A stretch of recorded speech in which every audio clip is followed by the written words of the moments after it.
अस्सलाम वालेकुम दोस्तों, कैसे हैं आप लोग। आज की वीडियो में हम टिकटॉक के आपको थोड़े से फैक्ट बताते हैं। टिकटॉक के जो मौजूदा सार्फिन की तादाद है वो 187 बिलियन है। मतलब कि ये बहुत ज़्यादा मशहूर एक एप्लीकेशन है।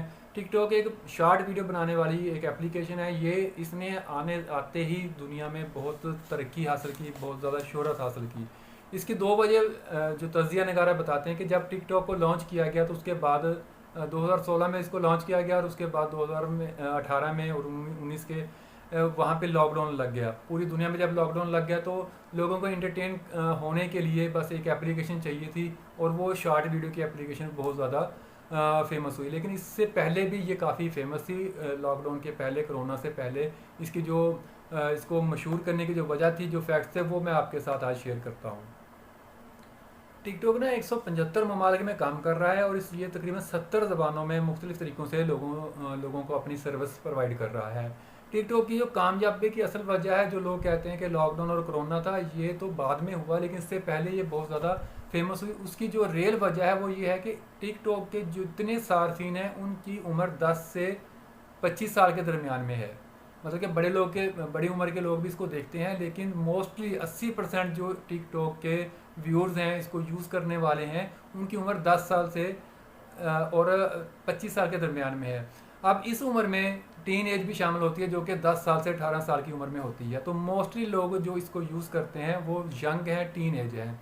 टीन एज में बच्चे को क्या चीज़ चाहिए होती है? उसको जल्दी मशहूर होना, फेमस चाहिए होता है, उसको शोहरत चाहिए होती है, मतलब उसको पैसा चाहिए होता है, और उसको उल्टे काम जो करने होते हैं, जिसको हवस कहते हैं, वो चाहिए होता है। इन दो तीन चीज़ों के अलावा बहुत कम लोग टीन एज में ऐसे होते हैं जो कि सिंसियर होंगे या अपने प्रोफेशनल के तौर पर काम करेंगे या कुछ बनने के सोचेंगे। मतलब ये तीन चीज़ें, शोहरत, दौलत और दूसरी चीज़ों में आपको दूसरे अल्फाज में कह रहा हूँ, ये तीनों चीज़ें टीन एज में हर नौजवान को बिल्कुल चाहिए होती है। वो इसके लिए बड़ी कोशिश करता है। अब टिकटॉक ने क्या किया, उसने अपना टारगेट ही ऐसे लोगों के लिए चुना जो कि ये इस कैटेगरी में आते थे, जिनको ये तीन चीज़ें चाहिए होती थी। टिकटॉक ने ये तीनों चीज़ें प्रोवाइड कर दी।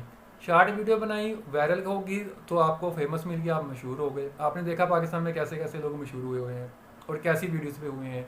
अच्छा, जब आप मशहूर हो गए तो आपको पैसा भी मिलना शुरू हो गया, लोग स्पॉन्सर करने लग गए, आपसे वीडियो बनाने लग गए।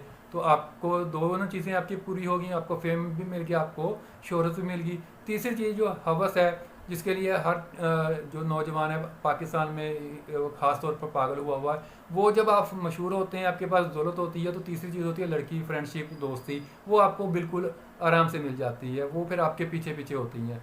तो ये तीनों चीज़ें आपको टिकटॉक जब प्रोवाइड करेगा तो साफ ज़रा आप दिन में 8-8 घंटे सिर्फ मोबाइल पे टिकटॉक ही यूज़ करेंगे।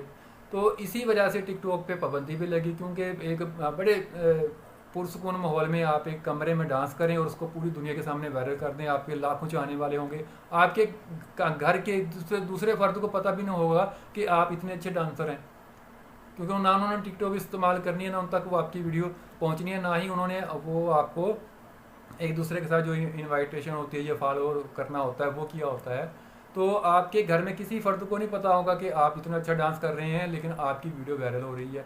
तो इसी तरह पाकिस्तान में इस पर बैन भी किया गया, क्योंकि इस पर जो फ्रेंडशिप या दूसरे जो ट्रेंड थे, बदमाशी वाले लोग एक दूसरे के साथ, वो पीछे इसमें म्यूज़िक लगा देते हैं और डॉन किस्म के जो ख्यालात थे वो ज़्यादा होने लग गए, असली की नुमाइश इस पर ज़्यादा होने लग गई। तो इस वजह से मुख्तलिफ और भी वजूहत थी जिसकी वजह से इसको बैन किया गया, लेकिन दोबारा ये अब आम है, इसको लोग इस्तेमाल कर रहे हैं। तो ये आपको टिकटॉक जो पाकिस्तान के हवाले से थी, इसके थोड़े से जो हक़ाइक़ थे वो मैंने आपके सामने रखे। मैं उम्मीद करता हूँ कि आपको ये हमारी वीडियो ज़रूर पसंद आई।